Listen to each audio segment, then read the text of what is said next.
Well, hello, my dears. By the time you see this, you will have survived election week. Congratulations. As of recording this, I have not survived election week. It is actually election day. I have no idea what's going to be happening by the time this video goes up. For all I know, civilization could be completely in shambles. I think in the future, when people look back on this period of history, one of the things that will be talked about is how polarized we are right now. For the past 60 years, Americans have become more and more and more polarized, to a point now that some political scientists say we haven't seen since the Civil War. I don't know about you guys, but that is not my vibe. So this is something that's kind of a pet issue to me. It's something that I am interested in understanding. Today, I want to talk about why exactly we're so polarized. How did this happen? And I also want to talk about what I think is an interesting solution that's gaining some traction.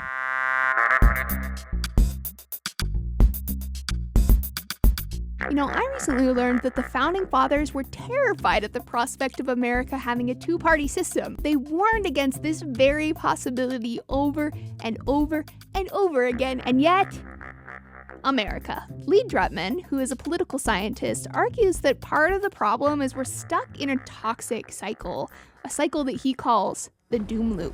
As the two parties take increasingly divergent views on American national identity and view each other as further and further apart, the stakes of elections get higher, and the other party feels like more of a threat. The rhetoric escalates, people become more emotional about politics and attack the other side even more. Then voters feel like the threat is even greater. They demand more aggressive partisan fighting, they accept less and less compromise, and the parties pull further and further apart. The byproduct here is an increasingly unstable state for democracy. Voters are willing to tolerate democratic erosion. Nobody cares about norms when the stakes of the other side winning are so high. And so what you see in the US and many other democracies is that at some point one party in power is willing to take away certain procedural fairness issues of fair and free elections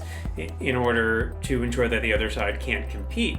And that is the breakdown of democracy. This can also mean a breakdown of the peace. There's recent data to suggest that Americans are getting more comfortable with using violence to achieve their political goals. And this makes sense when you think about it, right? Because when you dehumanize other people, it gets easier to justify committing violence against them. It wasn't always this bad. From the 1950s to the 1990s, there were effectively 4 political parties in America, not just 2. Both the Democrats and the Republicans had their own liberal and conservative wings. There were conservative Democrats and liberal Republicans. So how did it collapse into only 2? Lee attributes our current situation to 3 major shifts. The first is the nationalization of American politics. During the Civil Rights Movement, people started paying less and less attention to their local and state politics and instead started looking to national politics as the arbiter of American values. Notice how both candidates this year argued that they're fighting for the soul of the nation. So money starts pouring into national elections. The presidency becomes a much bigger deal. This raised the stakes, and it made it harder for local and state leaders to express ideas that stray from party lines. The second shift is the growing divide between cities and small towns. As the political parties start taking more direct stances on social issues, they also become more divided geographically. Social liberals, we tend to live in big cities. Social conservatives, they tend to live in rural areas. Because cities are more racially diverse, this also means that the parties start fracturing more along racial lines. All of this creates what political scientist Liliana Mason calls a mega identity. Suddenly,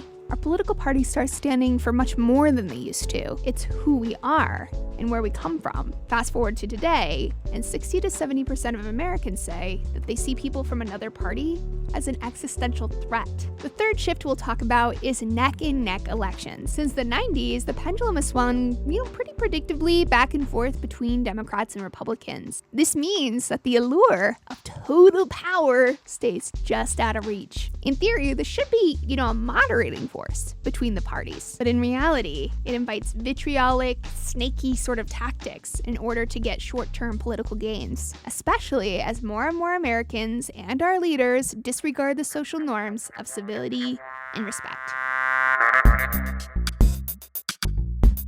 The obvious truth here, of course, is that there are 300 million Americans. We don't all fall neatly into two binary ways of thinking. Starting to feel like another argument I've made before. There is a ton of viewpoint diversity across the country, but because of the two-party system, we don't often get to hear those ideas, let alone vote on them. This has led to a lot of people describing themselves as politically homeless, and I can certainly relate to some of those feelings. Think about Bernie Sanders or Andrew Yang's voters, or this guy. Our children can't afford to live anywhere. Once again, why? You said it, the rent is too damn high.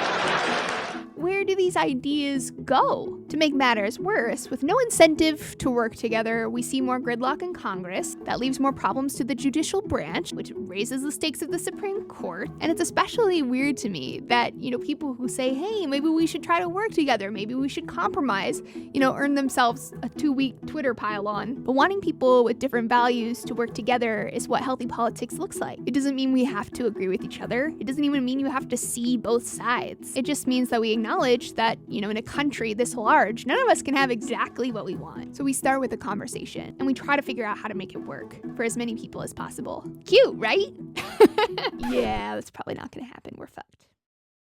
But wait, do you hear that? There's a stirring in the country, a whisper in the wind. Maybe we need a multi-party system. Maybe we need to repair the Electoral College. Maybe insert idea here. One thing is clear. A lot of people are fed up with the system, see problems with it, and don't feel like they're being fairly represented in politics. So there's one idea that, at least to me, seems like a no-brainer. It's called ranked choice voting. Here's a little primer if you haven't heard of it before. Ranked choice voting is another voting method which allows voters to rank their candidates in order of preference. In a ranked choice voting election, a candidate needs to earn more than half of the votes to win. All first choices are counted, and if a candidate has a majority, then they win, just like any other election. If not, the candidate with the fewest votes is eliminated, and voters who picked that candidate as number one will have their votes count for their next choice. This process continues until a candidate earns a majority and is declared the winner. Now, there are a lot of sneaky little benefits to ranked choice voting. It promotes actual majority support for our elected leaders. It might solve the problem of strategic voting by allowing people to safely vote for a third party if that's their first choice. My friend Adam, who studies participatory politics, hard to say, he thinks this could also incentivize our leaders to sort of cool down the rhetoric and work for more people. I think one of the benefits of this style of voting is that it forces candidates to not only advocate to their main supporters, but also it forces them to say to some other supporters, hey, I might be your second choice and I'd love to be that for you. Or maybe I'm not your first or second, but I'd love to be your third. And that way, maybe we would start seeing a larger group of people who are kind of accepting that they aren't falling into one category or another, but they're, we're much more nuanced. Well, if there's one thing I love, it's the nuance. Let me know what you guys think down below. Sending you guys lots of love and hugs if this was a hard week for you. I'll see you next time.